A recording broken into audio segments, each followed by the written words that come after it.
tell the lineup for round number 2. Tyler Lugo Vickery on pole in the number 6 new Smyrna Speedway machine. Great qualifying as well for Eric Richardson. He'll start outside of row number 1. His teammate PJ Fluck right behind, and Ian Miller looking for his first win of the year. Will be right alongside him. Mattingly and Eduardo Martinez Tostado coming off of a podium. We'll be rolling off P6. Then it's a new face in the form of David Kruger in the 61 with Jacob Barker in P. Lucas Puntaralli, Derek Booker, and Matthew Faust round out the field. Tyler Lugo Vickery looking to get another victory here at Homestead, home race for the Florida native. Eric Richardson looking to end a year-long drought on the outside. Will we see a new face in victory lane? Let's find out. Let's go racing in Homestead. Really good start for Derek Booker on the outside. Watch that Mach 5 machine as he's already potentially made half the field here. He's making it 3 wide into turn number 1, using a little bit of toe up top. Fluck now goes middle to try and defend, go all the way to the left. Try and fully clear him. EJ Fluck crushing the wall on the outside. Dave Kruger, Derek Booker going side by side. But Tyler Lugo Vickery, the first one to the line, will be our leader at the end of lap number 1.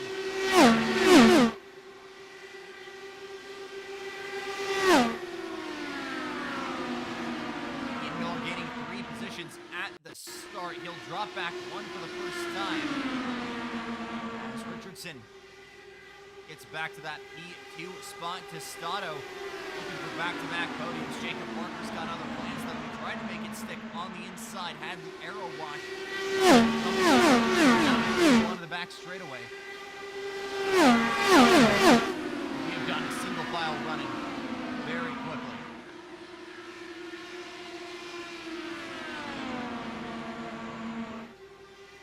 Oh, big flick to the inside there. Eric Mattingly. Another new livery for him as well, by the way. NASA colors for him fitting, considering.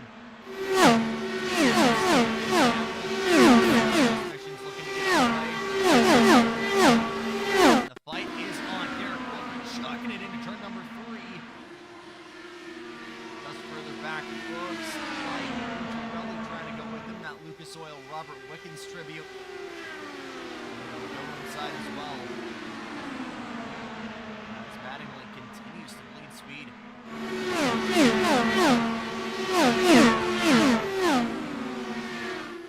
Up front, the side on screen, purple lap already. And it is smooth sailing. Tyler Lugo Vickery to get us started here for round number 2. It really has felt early like clean air is going to be the advantage here. Not a lot of straightaway to get a run. Not a lot of a break between. Our turn's not really a short shoot. It's a super speedway that really does drive. Like a short load, because you walk lifting off the button, it's a bit out there. And that importance of clean air, keeping yourself out of any turbulence being generated by the guy in front of you, that is super important at a venue like Homestead.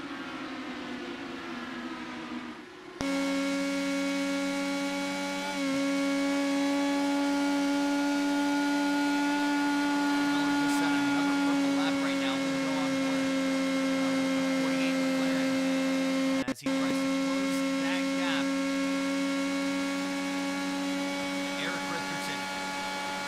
Eddie Tostado not too far behind at this point.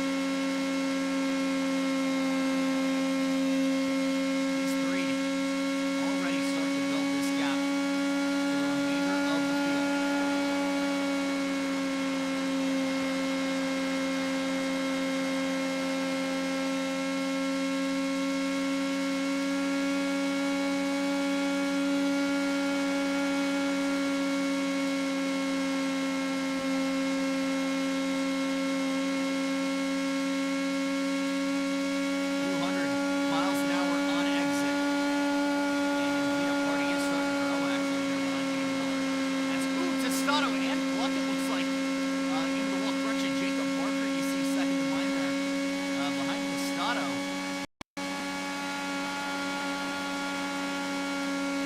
203 miles an hour. In corner entry, Jacob Parker. Trying to roll that speed to the inside, but has to scrub a lot of those Firehawks. Has to back out of it.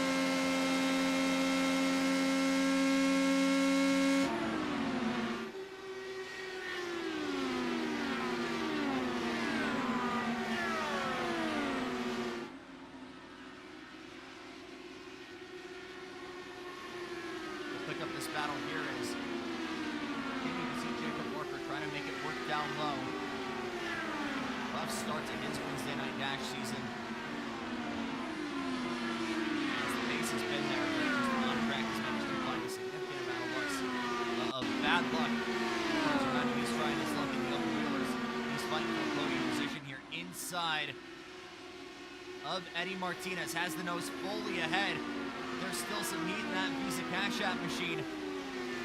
Is there enough to cross him up into turn number 1? Not there. And he can move Jacob Parker up into P2.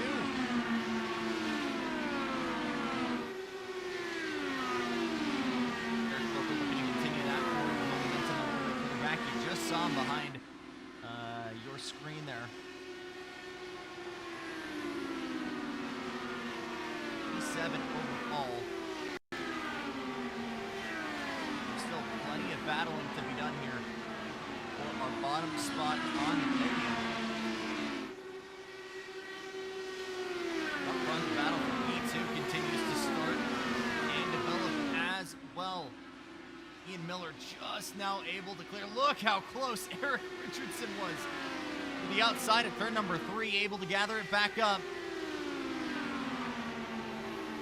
The guy who was looking to maybe start closing that gap, Tyler Vickery, is making some expensive moves right now, battling with a long-term rival in the form of Ian Miller. Side by side, we're 2 abreast, coming through 3 and 4. This is doing neither of these guys favors. Half a second gap when this duel started. That's gone up to 3/4, bouncing in between. But Miller, great exit there. He's now able to fully build the gap.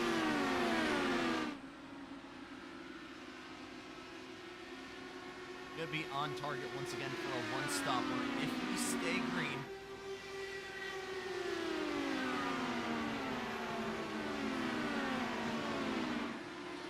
You could also argue Ian Miller getting a little bit of the advantage as well, running behind. ELB obviously getting that advantage of front running laps. Ian Miller definitely needing to muscle it a little bit more behind the wheel of that 48, but is not getting any of the advantages in terms of fuel mileage that either Parker or Miller is getting. Something has happened though. Eric Richardson, because he's down to P5 on track now. There might have been a little bit of a shimmy on corner exit.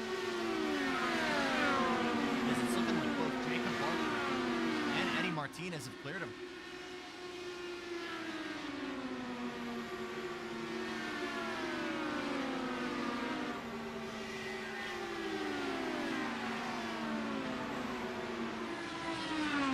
Up front, lap 19 battle is on. Ian Miller nearly seemed to have a big moment there. I think actually lost it on exit. See if we can see what actually happened here to Miller. Oh my goodness. Ooh, yeah, a little bit of aero wash on exit there. Watch him coming up on the racetrack, tried carrying that momentum down low, and just got a little bit of a step out from the rears. Had to gather it back up. The boulder rolls back to the bottom of the hill for Ian Miller, who is driving the snot out of that Aero McLaren. Credit card gap on the outside of turn number 4. And still trying to do anything he can to close this gap and get to the point.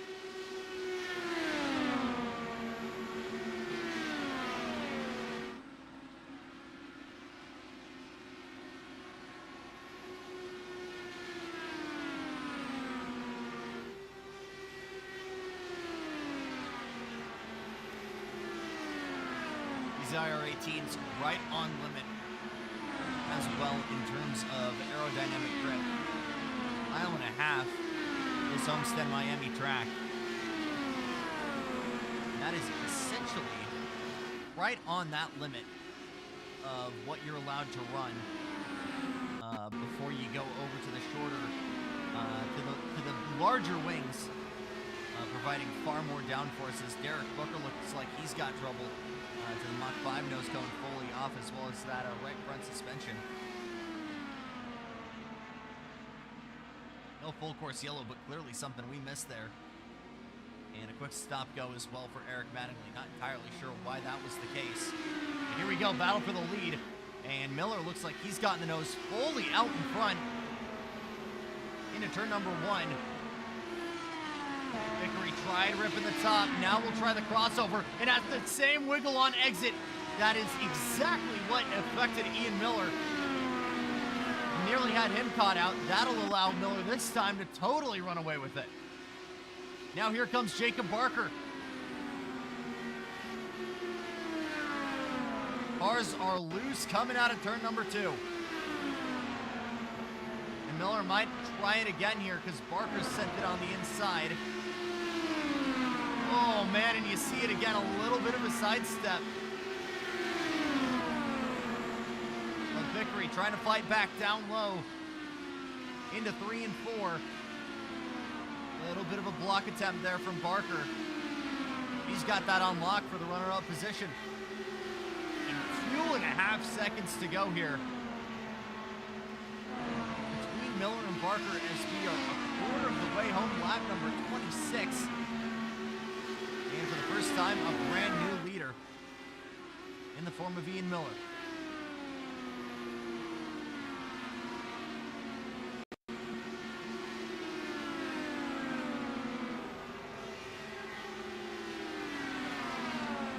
That as well, a 3-car battle for this bottom step of the podium.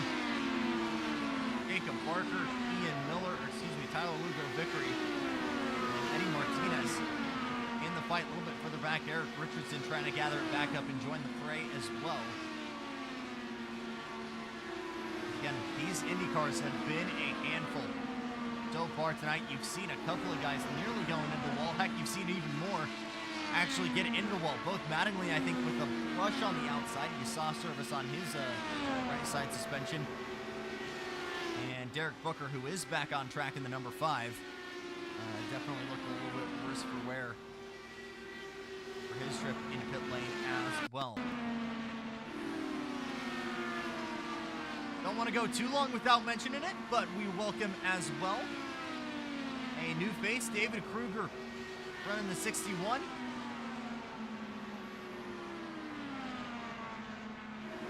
I won't go into insane specifics, mainly because I frankly don't know too much about the guy, but we're always thrilled to see a new face in FR racing, especially if it's in IRWS.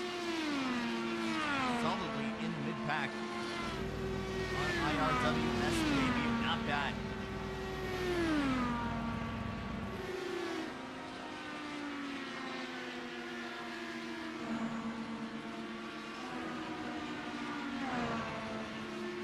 To spread out here, but this battle for P2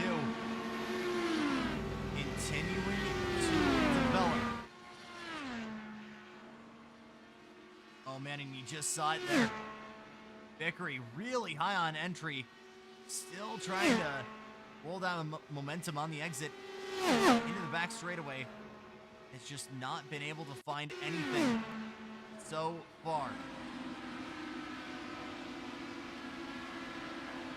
Another good run for Vickery.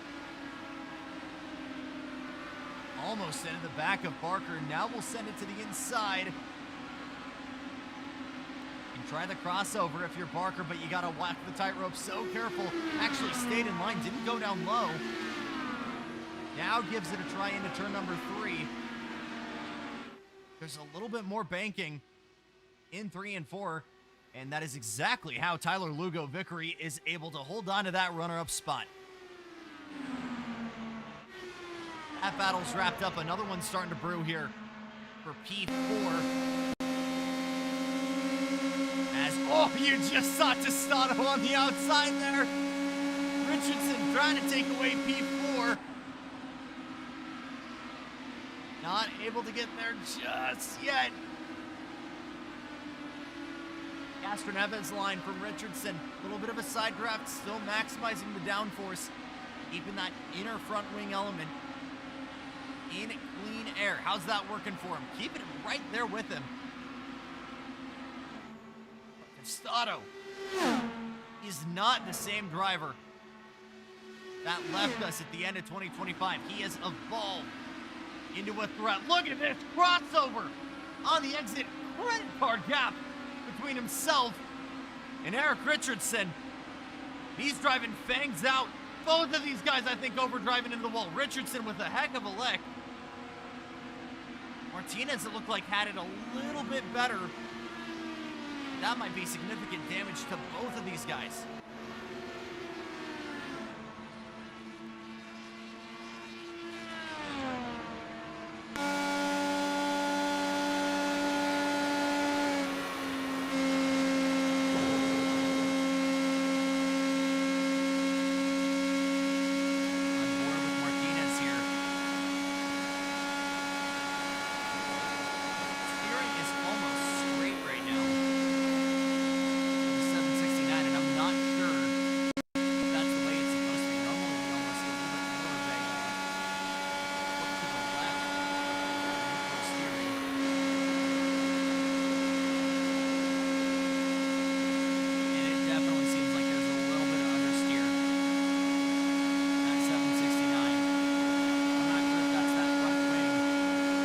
Contact with the wall, leaving off the skew. Murphy's Firestones are just starting to run out of life, a third into the race. He's definitely battling something. Let's check in a little bit further back there with Richardson. Keep Firestone down to Tostado once again for P4. You know, it's just a little bit finer inputs on the steering. You get more banking into 3 and 4. Look at that. Next to nothing there.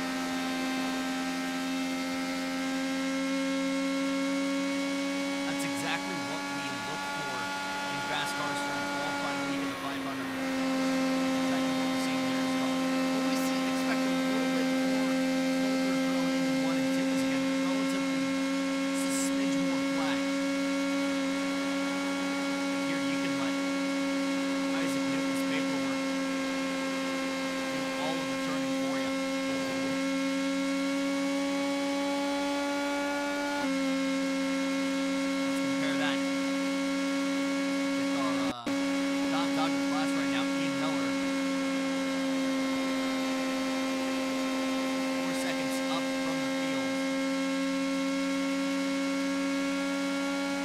Watch this into turn 1.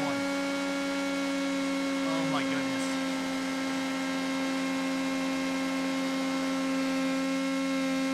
Look at that. More counter steer than anything. In the karting world, that's what we call neutral steer, which is essentially just at the corner entry, using a little bit of fingertip to flick the car in, and then using the remainder of the corner to essentially balance out the rotation. Cancel it out. We'll see if Miller does it again here coming out of 1. And how much he's fighting it. But that wheel is pretty much straight on exit.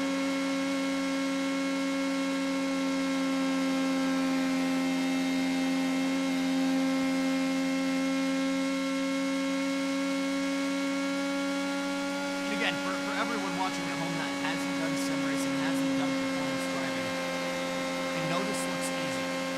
It is one of the hardest things to do because you have such that little margin.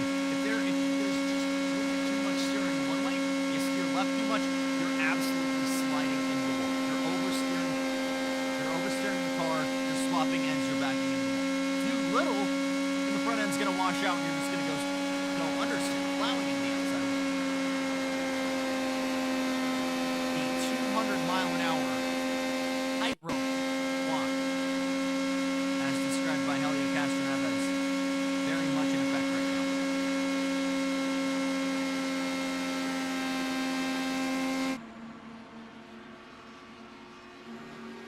pressure there.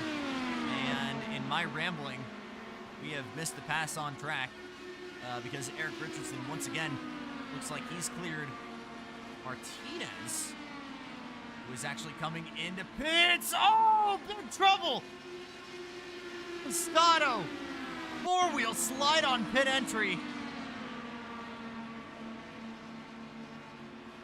And our first scheduled stop of the day is simply put catastrophic. As you see there, rotating the car, turning and braking. Not too much of a shocker there. You see ends want to swap on that machine. Martinez in. Looks like Ian Miller still staying out. Lugo Vickery in second. He's built a gap pretty well on Barker.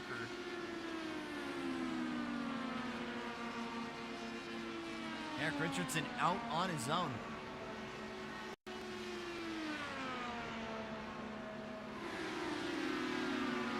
Both Eric Mattingly and Derek Booker back out on track, by the way. Both of those guys respectively, though, a handful of laps down. As now Martinez losing 2 laps. Is that the benchmark? Green flag laps, or is that going to continue to be a problem? Guys breaking on entry. We saw plenty of lockups in practice. We saw a couple do exactly what Eduardo did, which, again, there's so much rear bias in the kart. You want that stability during braking, but you know you're not slowing. There's a point. Oh, geez. Oh, my goodness.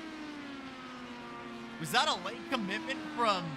I'm not sure if my perspective messed that up from where I was looking. That looked like a late commitment from Tyler Lugo. Vickery sent in the 6th to pit road.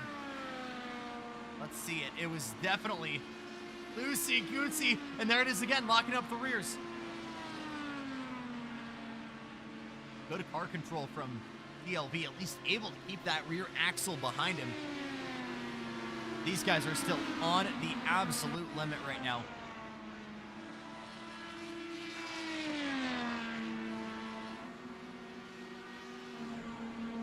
Vickery into pit lane. Ian Miller trying to be a little bit nicer to himself, using the cool down lane. And your race leader in the pit lanes. That'll make it our 3rd race leader of the night, Jacob Barker, in his first front running laps of the World Series season. Both Miller and Richardson coming in that time by, same as well for David Kruger. And now it'll be Barker's turn.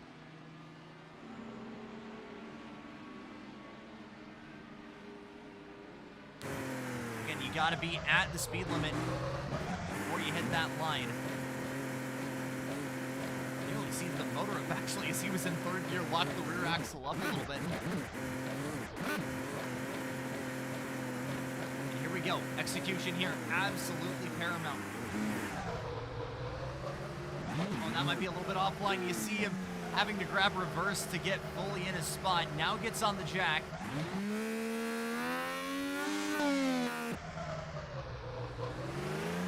Now we'll come out of pit lane.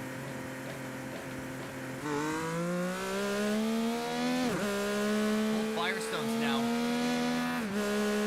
Having to do everything he can to manage that grip.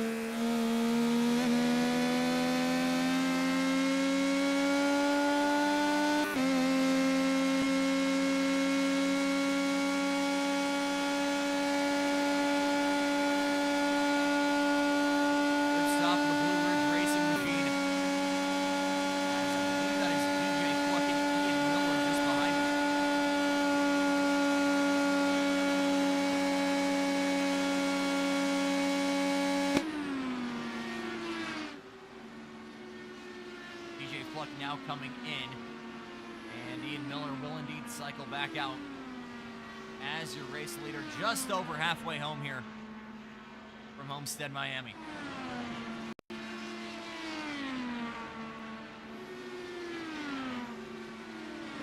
Jacob Barker getting the promotion now to 2nd, and believe it or not, not Eric Mattingly running in P3 right now. Derek Booker next to him 2 laps down. Mattingly, I do believe, needing one more stop, though, to fully be able to bring it home. We got a rough start for Tostado. As he's now back in P6. This looks like, with everything mathing out, I'm not sure where DJ Fluck came in relative to all this.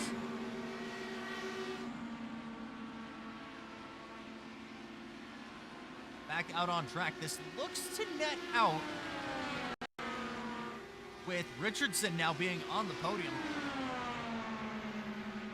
We will have to wait and see. Still plenty of racing to go here in Homestead.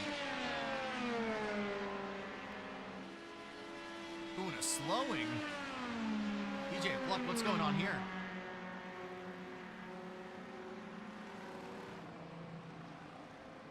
No yellow flag on track, but something is not right.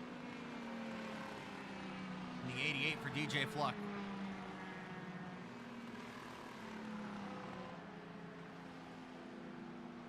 Looks like there is actually a yellow flag.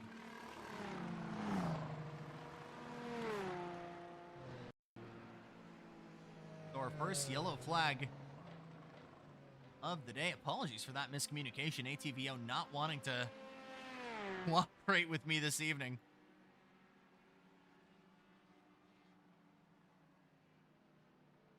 As, oh my goodness, it could have been Tyler Lugo Vickery. Not just in the pits, looks like he's disconnected. Did something happen to TLV that we are not entirely sure? Oh, this makes things very interesting.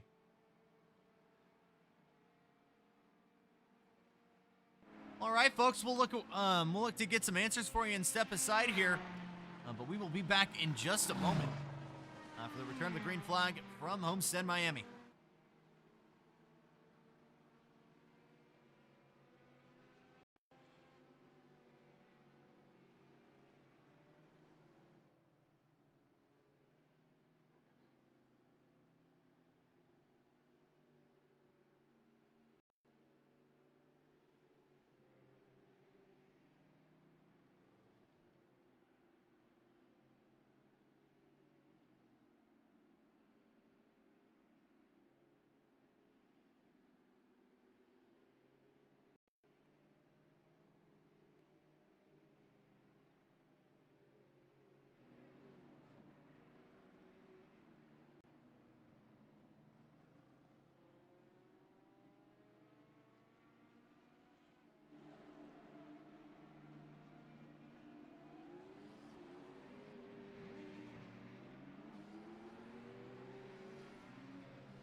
Back here from Homestead-Miami Speedway, and it looks like it was trouble for Derek Booker, who went out and around. As dare I try to get you guys the answers of what happened to our Mach 5. I can continue to rewind here. Don't know if I'll be able to give you guys the answer, though. Both these guys disconnected. Oh, boy. Coming out of turn 4, and we have seen this a handful of times already this evening, playing conga with that outside line, especially at turn 4, and that one just too big of a lick. And Booker ping-ponging off the inside, and just retires it at the stripe. Our first big hit of the night. Just also happens to be our first big caution. of the night. And with that, we're back to Reed from Homestead.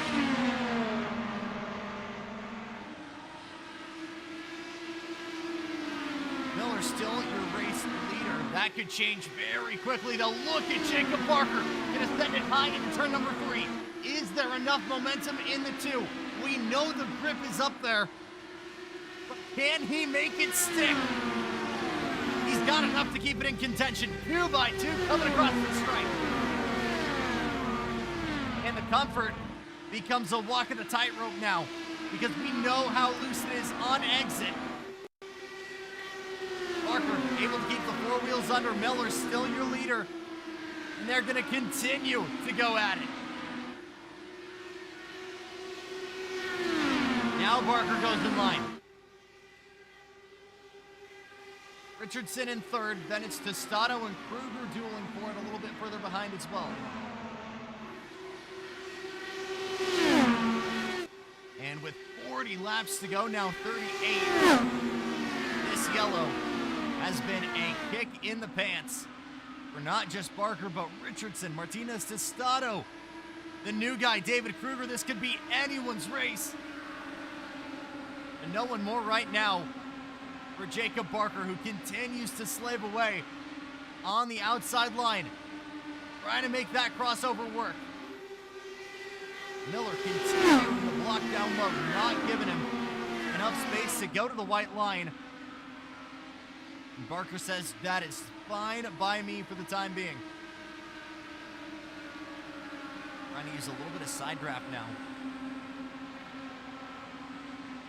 You can see just how much that high line forces him up. They're off the racing groove in 1 and 2.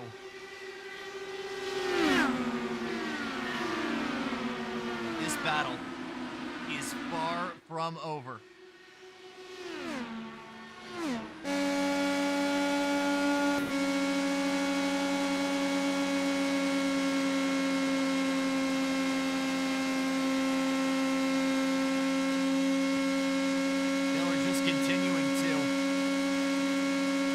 Lack of a better term, white line it.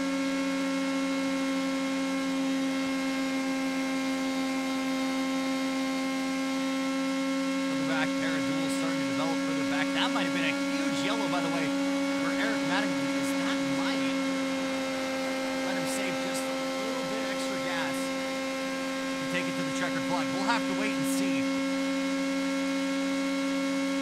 What could a podium mean for the 23? Mean a lot for Eric Richardson.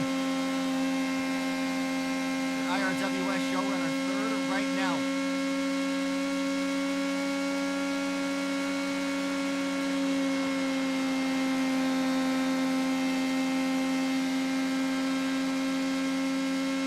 You get a great view of all 3 battles there.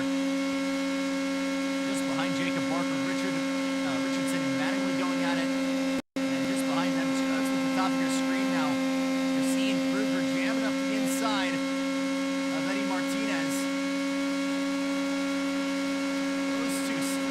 Side by side at the stripe. Richardson still barely ahead of Mattingly, but Mattingly has the low line now. You can have 2 passes at once here. Oh.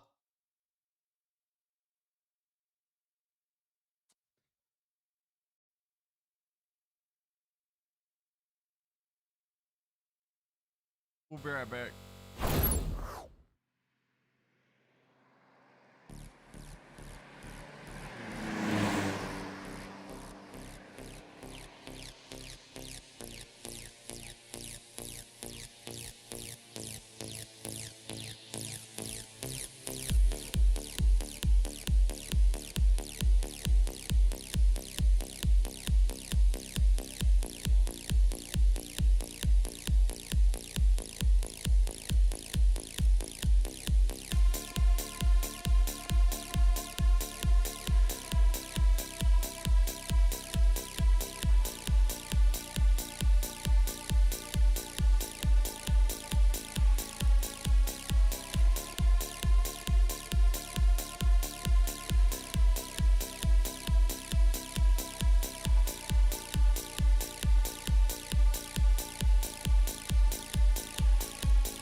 20 laps to go here from Homestead-Miami. Jacob Barker, your leader, with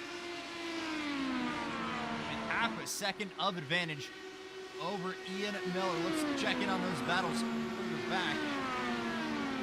And Eric Richardson able to secure that bottom spot on the podium for the time being. 8/10 the gap between himself and Mattingly. Puntaralli joining the fray as well. And what was originally that two-way duel between Kruger and Tostado now comes in the form of the 85. And the Orlando native just came off of a real-life podium, driving in the World Racing League. Well-known semi-pro endurance league here in the U.S. Let's see where they need to double check on that. Circuit of the Americas.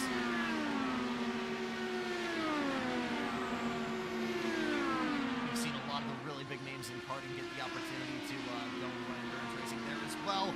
Oh God. I can't commentators curse him. We're going to jump off before something bad happens there. Ian Miller, in P2. But if you haven't, go follow Lucas Puntaralli, doing some really, really cool things both in the real and virtual world. Just need to get him to go back in a go-kart so I can follow him more in the real world as well. Ian Miller starting to close that gap, though, once again to Jacob Barker. This battle starting to come to life. Still curious about how that fuel tank's looking for Eric Mattingly. It's certainly feeling like it could be close. We're just gonna have to wait and see. Not too much lifting coast, and I think even a top 5 here will be something Mattingly will be thrilled with, but still far from over.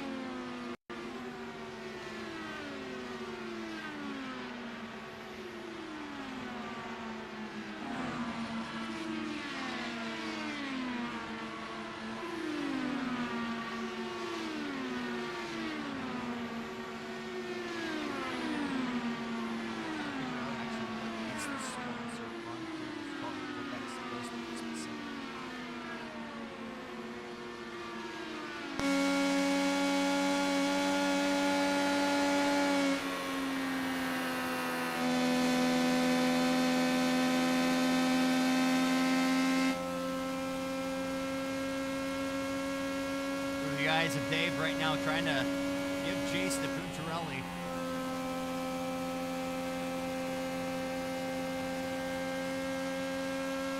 And those are not cold tires, by the way. For broadcast reasons, pretty much all of that, all of those settings kept under wraps just for privacy for each of the drivers. So that is just neutral. Pretty much what you see as soon as the car loads into iRacing. Not driving on 4 ice cubes right now.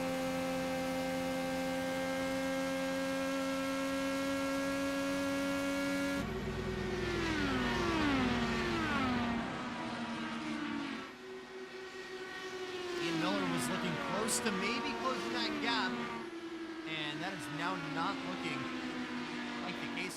5 hence the gap between the two of them, 2 seconds back. And Eric Richardson slide that one home in the 13.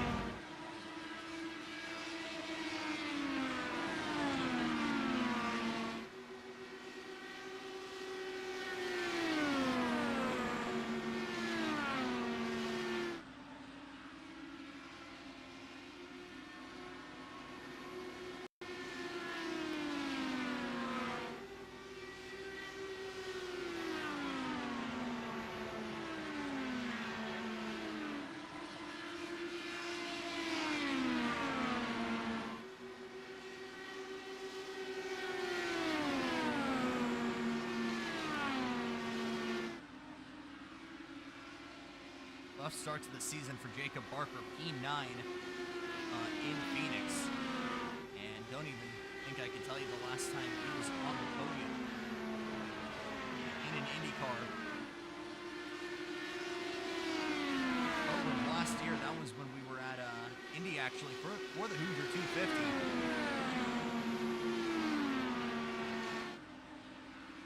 A noted past IRWS winner, but still looking for win number 1.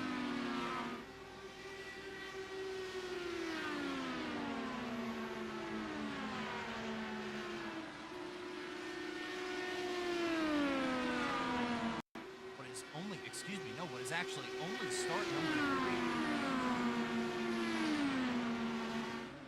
3. Amon made his debut for the Hoosier 250 to round out last year and is finding much better pace here. Ian Miller, though, one of the far better known names in IRWS. 2-time champion, multi-time winner. In the business.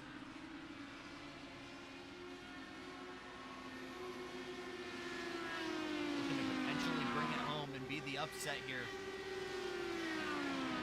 over the rookie, Jacob Barker.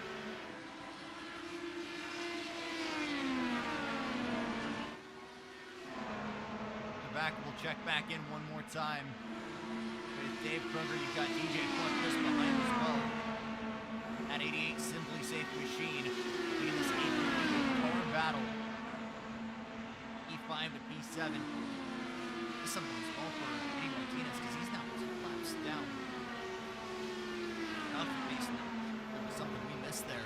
Or if he had to bring that 769 down to pit road one more time, but unfortunately, heartbreak for Tostado will not be back-to-back podiums for him.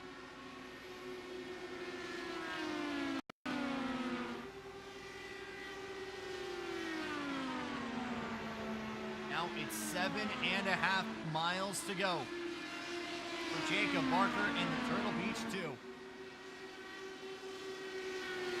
In a roller coaster of a season at halftime for IRWS. Is looking to put all of that in the rear view mirror.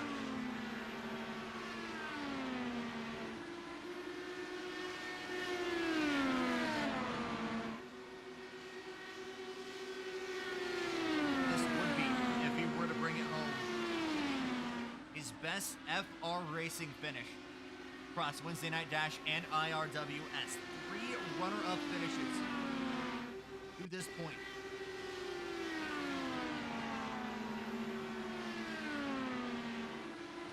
With the twin sticks coming out this time by. The Dirty Deuces looking to finally get victory numero uno.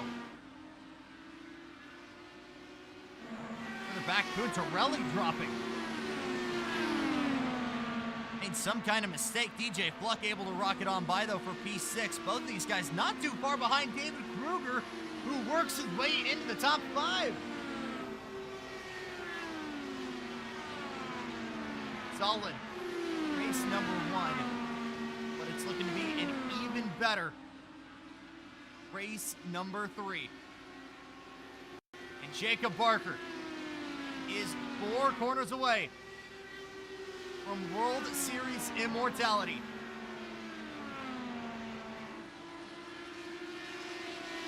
It was a shot in the dark. He was not familiar with these open wheelers. But the pace has come alive in what has already been one of our most challenging courses on the calendar. And he has not just taken the lead, he has dominated and will get his first victory in IRWS.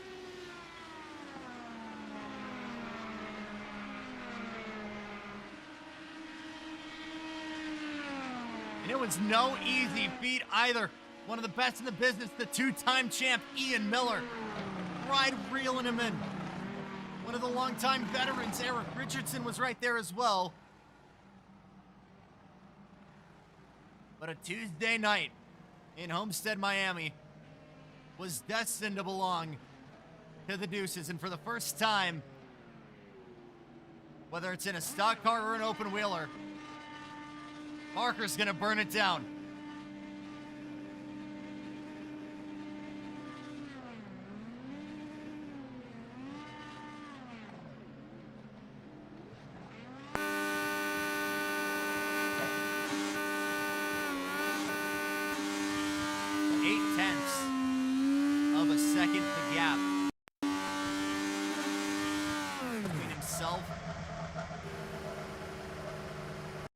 Miller, and that is no easy feat.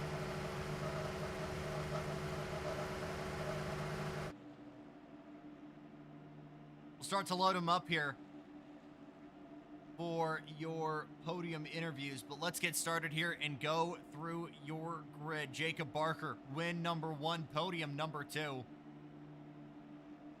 And Eric Richardson and Ian Miller will join him on the podium. Did I miss? No, that's just my software being weird. That's my software being very weird.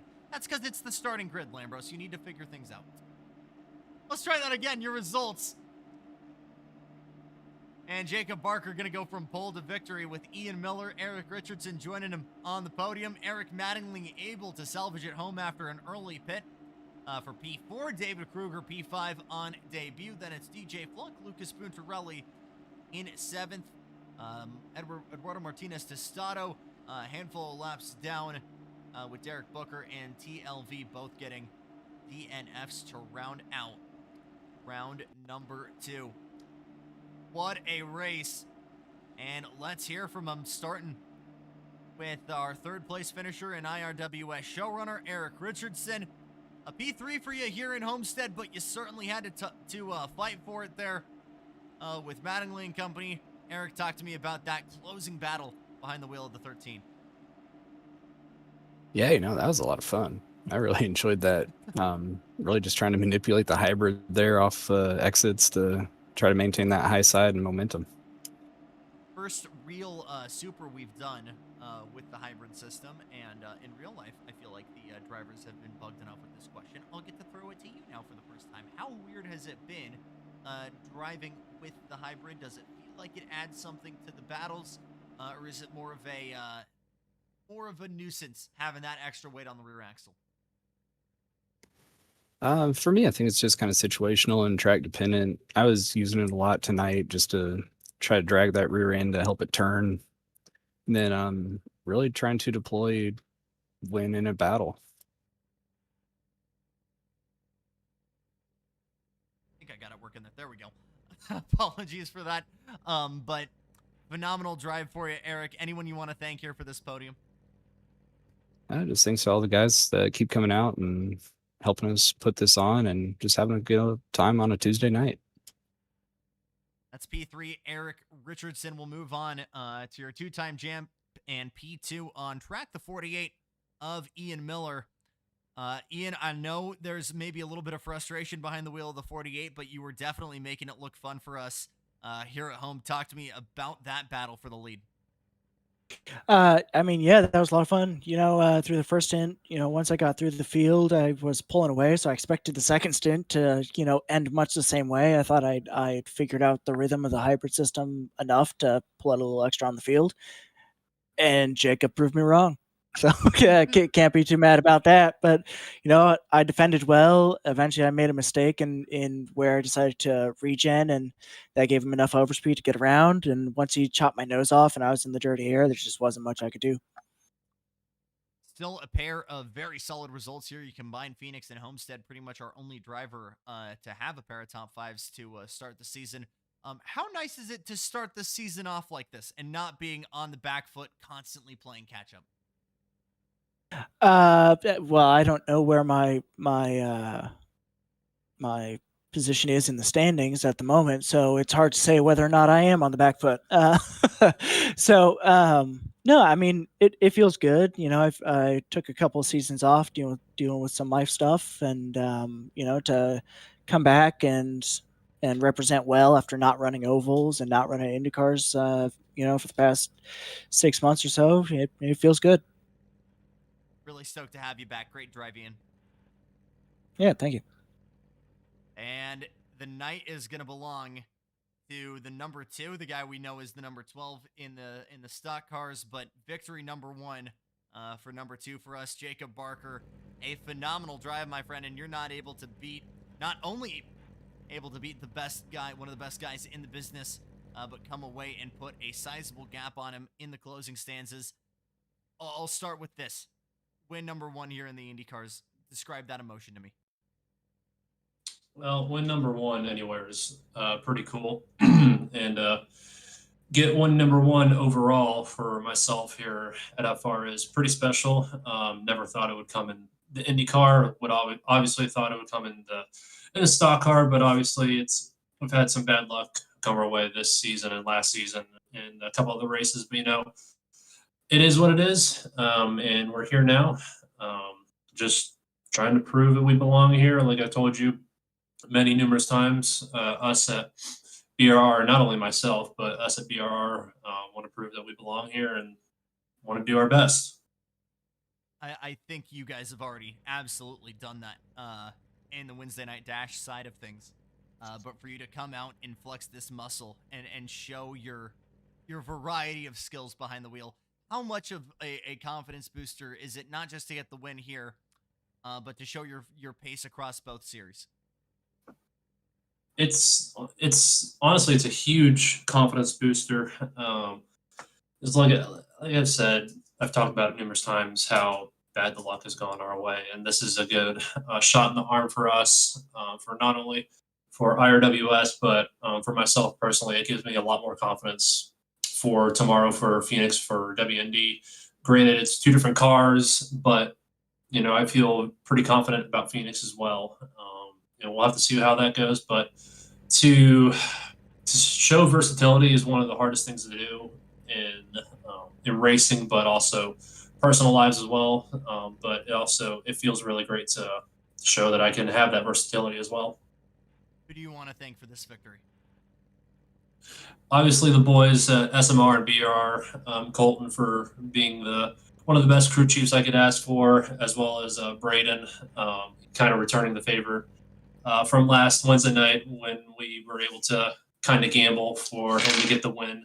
At Kentucky, I was cheering him on the entire time, even after I wrecked. Moza, W Energy Formula, Turtle Beach headsets, all the usual sponsors. My mom, obviously, she doesn't understand half the stuff that I do, but she always watches the replays and whatnot. And my mom, couldn't ask for more from her. She just understands the best she can, gives her best support. Good deal. Congratulations, Jacob. Appreciate you, brother. And with that, that will be all she wrote for an action-packed round number 2. And unfortunately, because I am going to be not too far from here, pretty far from here. I'll be in Florida tomorrow night. I'm flying out for final round of Florida Winter Tour in Palmetto at T4 Kartplex, and unfortunately no stream tomorrow night as a result. And then we are off for both seasons next week, but we will be back 7 p.m. same time, same spot here on wherever you catch our streams, Twitch, Kick, or YouTube for IRWS at Dover. And then we'll be doing some right-hand turns as well. Wednesday Night Dash going to be at Autodromo Hermanos Rodriguez, home of the Mexican Grand Prix.